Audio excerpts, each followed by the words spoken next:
সারা রাত জেগে Murshidabad medical college ও হাসপাতালে আহত ব্যক্তিদের চিকিৎসা পরিষেবা দিয়ে গেছেন বহরমপুর পুরসভার পুরপিতা নারুগোপাল মুখোপাধ্যায়।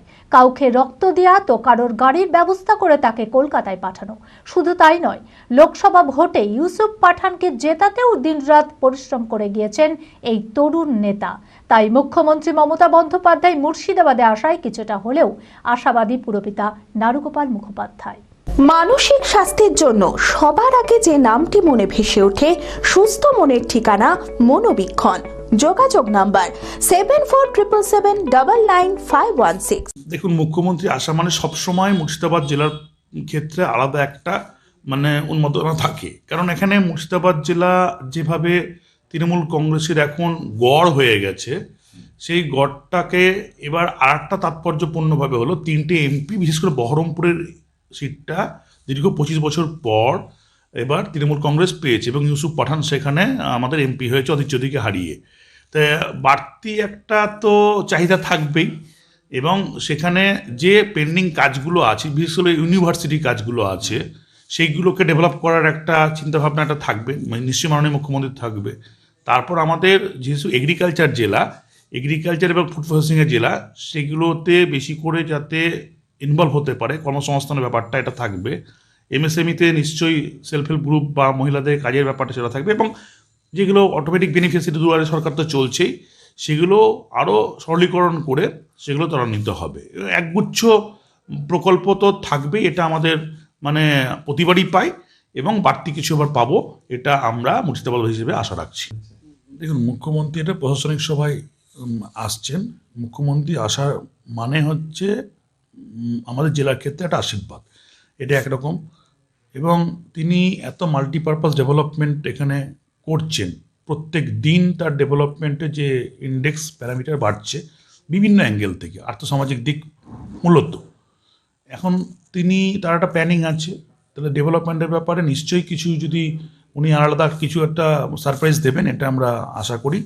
এবং তার সঙ্গে আমাদের যদি কিছু বলার থাকে, সেটা আমাদের প্রশাসনিকভাবে এবং জেলা স্তরের যারা এমএলএরা আছে, এমপিরা আছে, আমরা আছি, আলোচনা করে এই সামগ্রিক যে যার কথা বলার সুযোগ পেলে বলবে বা চিঠি দেবে। আর বেলডাঙ্গায় ঘটনাটা, সেটা একটা বিচ্ছিন্ন ঘটনা।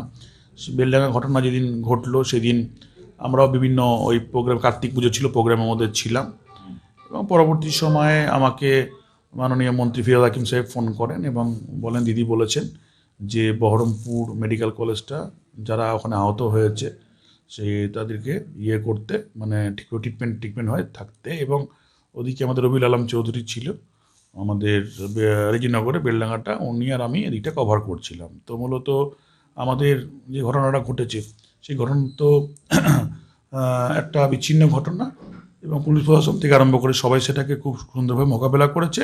আমাদের কাজটা ছিল যে কোনো যে জিনিসগুলো উস্কানিমূলক জিনিস, যে জিনিসগুলো সমাজের পক্ষে ক্ষতিকারক জিনিস, বিশেষ করে ধর্মীয় উন্মাদনা, সেটাকে আমাদের সেকুলারিজম যারা আমরা বিশ্বাস করি, হিন্দু মুসলিম উভয় মিলে, সেটাকে তাড়াতাড়ি কন্ট্রোল করা, এবং যেখানে যার রোল থাকে সেটাকে আমরা সাইলেন্টলি করি।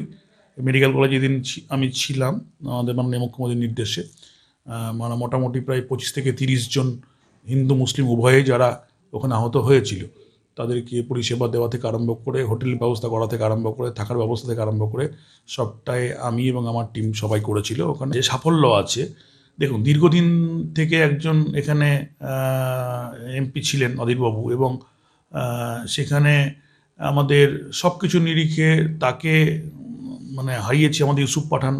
মাননীয় মুখ্যমন্ত্রী মমতা বন্দ্যোপাধ্যায় এবং অভিষেক বন্দ্যোপাধ্যায়ের যে পলিসি ছিল, যে ধারাবাহিক উন্নয়ন ছিল তার উপর ভিত্তি করে, এবং সাংগঠনিক যে তৎপরতা তার উপর, এবং আমরা যারা কাজ করেছিলাম সব জায়গায় আমরা কাজ করেছিলাম, এবং কাজ করে আমাদের যে সাফল্য এসেছে সবারই প্রচেষ্টায়, একটা বুথ স্তরের কর্মী থেকে নেতা পর্যন্ত সবারই প্রচেষ্টায় সাফল্য হয়েছে, সেটা আমাদের কাছে একটা সত্যিই খুব একটা বাড়তি এটা আমাদের কাছে অ্যাডভান্টেজ হয়েছে আমাদের ইউসুফ পাঠান এমপি হওয়াতে।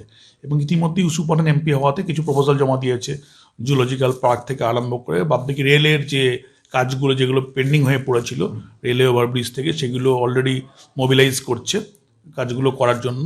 আর তথাপি মুখ্যমন্ত্রী আশীর্বাদ তো রয়েছে, এবং আমরা সেই জায়গা থেকে বহরমপুর লোকসভার ক্ষেত্রে এতদিন যেটা বিরোধীদের হাতে ছিল, সেই লোকসভা যে কাজগুলো বিরোধী অবস্থা থাকার জন্য বা আমাদের অধীরবাবু যে কাজগুলো করতে পারেননি সেই কাজগুলোকে আমাদেরকে মানে আরও দ্রুত গতিতে, যেহেতু সরকার পশ্চিমবঙ্গ সরকার তৃণমূল গভর্নমেন্টের এবং ইউসুফ পাঠান একজন খুব মানে কি বলবো অ্যাক্টিভ লিডার, এবং তার সঙ্গে ইউসুফ পাঠানের সঙ্গে আমরা যারা হচ্ছে 7টা বিধানসভা কেন্দ্রে কম বেশি দায়িত্বে রয়েছি, তারাও চেষ্টা করছি যে এই মানে সময় এবং এই গভর্নমেন্টের আমলে অধীরবাবু যে কাজগুলো করতে পারেননি সেই কাজগুলো যেন খুব দ্রুত প্রসার লাভ করে, এবং অনেক ফাংশন আছে সেগুলো করতে পারে। তার মধ্যে উল্লেখযোগ্য ইউনিভার্সিটি, রোডের যে বেলডাঙ্গা থেকে রোডটা আটকে আছে সেটা, রেলের যে ওভারব্রিজ আছে বেলডাঙ্গা এবং বহরমপুর সেটাও মিটে গেছে, এবং ট্রান্সপোর্টেশন ডেভেলপমেন্টটা চাইছি।